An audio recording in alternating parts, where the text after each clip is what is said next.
नमस्कार दोस्तों। मैं आशा करती हूँ कि आप सभी अच्छे होंगे। तो हम आज स्टार्ट कर रहे हैं हिंदी का नया चैप्टर स्वतंत्रता की ओर। तो स्टार्ट करते हैं दोस्तों। धनी को पता था कि आश्रम में कोई बड़ी योजना बन रही है, पर उसे कोई कुछ न बताता। वे सब समझते हैं कि मैं 9 साल का हूँ, इसलिए मैं बुद्धू हूँ, पर मैं बुद्धू नहीं हूँ। धनी मन ही मन बड़बड़ाया। धनी और उसके माता पिता बड़ी खास जगह में रहते थे, अहमदाबाद के पास महात्मा गांधी के साबरमती आश्रम में, जहाँ पूरे भारत के लोग रहने आते थे। गांधी जी की तरह वे सब भी भारत की स्वतंत्रता के लिए लड़ रहे थे। जब वे आश्रम में ठहरते तो चरखों पर खादी का सूत काटते, भजन गाते और गांधी की बातें सुनते। साबरमती में सबको कोई न कोई काम करना होता। खाना पकाना, बर्तन धोना, कपड़े धोना, कुएं से पानी लाना, गाय और बकरियों का दूध दूहना और सब्जी उगाना। धनी का काम था बिन्नी की देखभाल करना। बिन्नी आश्रम की एक बकरी थी। धनी को अपना काम पसंद था क्योंकि बिन्नी उसकी सबसे अच्छी दोस्त थी। धनी को उससे बातें करना अच्छा लगता था। उस दिन सुबह धनी बिन्नी को हरी घास खिलाकर उसके बर्तन में पानी डालते हुए बोला, कोई बात जरूर है बिन्नी। वे सब गांधी जी के कमरे में बैठकर बातें करते हैं। कोई योजना बनाई जा रही है। मैं समझता हूँ। बिन्नी ने घास चबाते हुए सिर हिलाया, जैसे कि वे धनी की बात समझ रही हो। धनी को भूख लगी। कूदती फांदती बिन्नी को लेकर वह रसोई घर की तरफ चला। उसकी माँ चूल्हा फूंक रही थी और कमरे में धुआं भर रहा था। अम्मा, क्या गांधी जी कहीं जा रही हैं? उसने पूछा। खांसते हुए माँ बोली, वे सब यात्रा पर जा रहे हैं। यात्रा? कहाँ जा रहे हैं? धनी ने सवाल किया। समुद्र के पास कहीं। अब सवाल पूछना बंद करो और जाओ यहाँ से। धनी अम्मा जरा गुस्से से बोली, पहले मुझे खाना पकाने दो। धनी सब्जी की क्यारियों की तरफ निकल गया और जहाँ बूढ़ा बिंदा आलू खोद रहा था। बिंदा चाचा,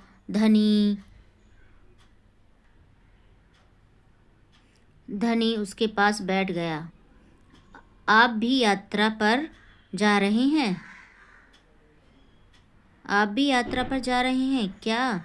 बिंदा ने सिर हिलाकर मना किया। उसके कुछ बोलने से पहले धनी ने उतावले होकर पूछा, कौन जा रहे हैं? कहाँ जा रहे हैं? क्या हो रहा है? बिंदा ने खोदना रोक दिया और कहा, तुम्हारे सब सवालों के जवाब दूंगा, पर पहले इस बकरी को बांधो। मेरा सारा पालक चबा रही है। धनी बिन्नी को खींच कर ले गया और पास के नींबू के पेड़ से बांध दिया। फिर बिंदा ने उसे यात्रा के बारे में बताया। गांधी जी और उसके कुछ साथी गुजरात में पैदल चलते हुए दांडी नाम की जगह पर समुद्र के पास पहुंचेंगे। गांव और शहरों से होते हुए पूरा महीना चलेंगे।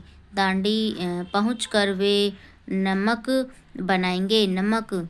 धनी चौंक कर उठ बैठा। नमक क्यों बनाएंगे? वह तो किसी की दुकान से खरीदा जा सकता है। हाँ, मुझे मालूम है, बिंदा हंसा, पर महात्मा जी की एक योजना है। यह तो तुम्हें पता ही है कि वह किसी बात के विरोध में ही यात्रा करते हैं और जुलूस निकालते हैं न? हाँ, बिल्कुल सही, मैं जानता हूँ। वे ब्रिटिश सरकार के खिलाफ सत्याग्रह के जुलूस निकालते हैं, जिससे कि उनके खिलाफ लड़ सकें और भारत स्वतंत्र हो जाए। पर नमक को लेकर विरोध क्यों कर रहे हैं? यह तो समझदारी वाली बात नहीं है। बिल्कुल धनी, क्या तुम्हें पता है कि हमें नमक पर कर देना पड़ता है? अच्छा, धनी हैरान रह गया। नमक की जरूरत सभी को है, इसका मतलब?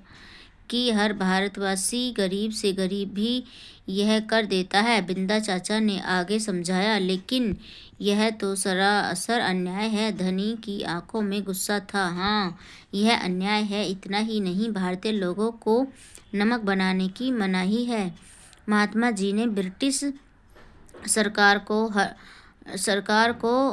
कर हटाने को कहा, पर उन्होंने यह बात ठुकरा दी। इसलिए उन्होंने निश्चय किया कि वे दांडी चल कर जाएंगे और समुद्र के पानी से नमक बनाएंगे। 1 महीने तक पैदल चलेंगे। धनी सोचकर परेशान हो रहा था, गांधी जी तो थक जाएंगे। वे दांडी बस या ट्रेन से क्यों नहीं जा सकते, क्योंकि यदि वे इस लंबी यात्रा पर दांडी तक पैदल जाएंगे तो यह खबर फैलेगी और अखबारों में फोटो छपेगी, रेडियो पर रिपोर्ट जाएगी और पूरी दुनिया के लोग यह जान जाएंगे कि हम अपनी स्वतंत्रता के लिए लड़ रहे हैं और ब्रिटिश सरकार के लिए यह वह बड़ी शर्म की बात होगी। गांधी जी बड़े ही अक्लमंद हैं ने धनी की आंखें चमकी। बिंदा ने हंसकर कहा, हाँ वह तो है ही। दोपहर को जब आश्रम में थोड़ी शांति छाई, धनी अपने पिता को ढूंढने निकला।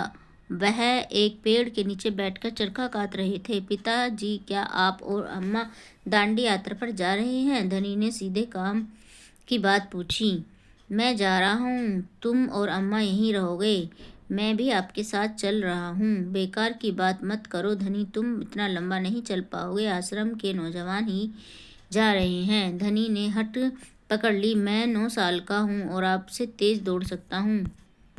धनी के पिता ने चरखा रोककर बड़े धीरज से समझाया, सिर्फ वे लोग जाएंगे जिन्होंने महात्मा जी के ने खुद चुना है। ठीक है, मैं उन्हीं से बात करूँगा, वह जरूर हाँ करेंगे। धनी खड़े होकर बोला और वहाँ से चल दिया। गांधी जी बड़े व्यस्त रहते थे, उन्हें अकेले पकड़ पाना आसान नहीं था। वह धनी को वह समय मालूम था जब उन्हें बात सुनने का समय होगा। रोज सुबह वह आश्रम में पैदल घूमते थे। अगले दिन जैसे ही सूरज निकला, धनी बिस्तर छोड़कर गांधी जी को ढूंढने निकला। वे गौशाला में गायों को देख रहे थे, फिर वह सब्जी के बगीचे में मटर और बंद गोभी देखते हुए बिंदा से बात करने लगे। धनी और बिन्नी लगातार उनके पीछे पीछे चल रहे थे। अंत में गांधी जी अपनी झोपड़ी की ओर चले। बरामदे में चरखे के पास बैठकर उन्होंने धनी को पुकारा, यहाँ आओ बेटा। धनी दौड़कर उनके पास पहुंचा। बिन्नी भी साथ में कूदती हुई आई। तुम्हारा क्या नाम है बेटा? धनी, बापू। और यह तुम्हारी बकरी है? जी हाँ, यह मेरी दोस्त बिन्नी है, जिसका दूध आप रोज सुबह पीते हैं। धनी गर्व से मुस्कुराया, और मैं इसकी देखभाल करता हूँ। बहुत अच्छा, गांधी जी ने हाथ मिलाकर कहा। अब यह बताओ धनी कि तुम और बिन्नी सुबह से मेरे पीछे क्यों घूम रहे हो? मैं आपसे कुछ पूछना चाहता था। धनी थोड़ा घबराया। क्या मैं आपके साथ दांडी चल सकता हूँ?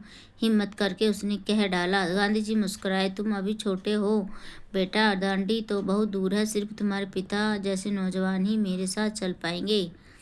पर आप तो नौजवान नहीं हैं, धनी बोला। आप नहीं थक जाएंगे? मैं बहुत अच्छे से चलता हूँ, गांधी जी ने कहा। मैं भी बहुत अच्छे से चलता हूँ, धनी ने अड़ पकड़ ली।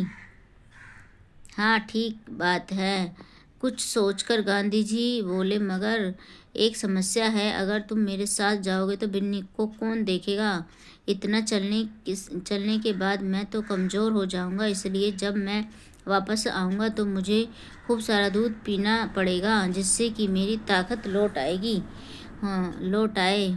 यह बात तो ठीक है, बिन्नी तभी खाती है जब मैं उसे खिलाता हूँ। धनी ने प्यार से बिन्नी को सिर सहलाया। और सिर्फ मैं जानता हूँ कि इसे क्या पसंद है। बिल्कुल सही। तो क्या तुम आश्रम में रहकर मेरे लिए बिन्नी की देखभाल करोगे? और गांधी जी प्यार से बोले, जी हाँ करूँगा। धनी बोला, बिन्नी और मैं आपका इंतज़ार करेंगे। तो ये कैसी लगी आपको दोस्तों कहानी? तो आपका कमेंट करके मुझे बताइए। इसके राइटर हैं दोस्तों सुभद्रा सेन गुप्ता, और इसे अनुवाद किया है मनीषा चौधरी ने। धन्यवाद दोस्तों।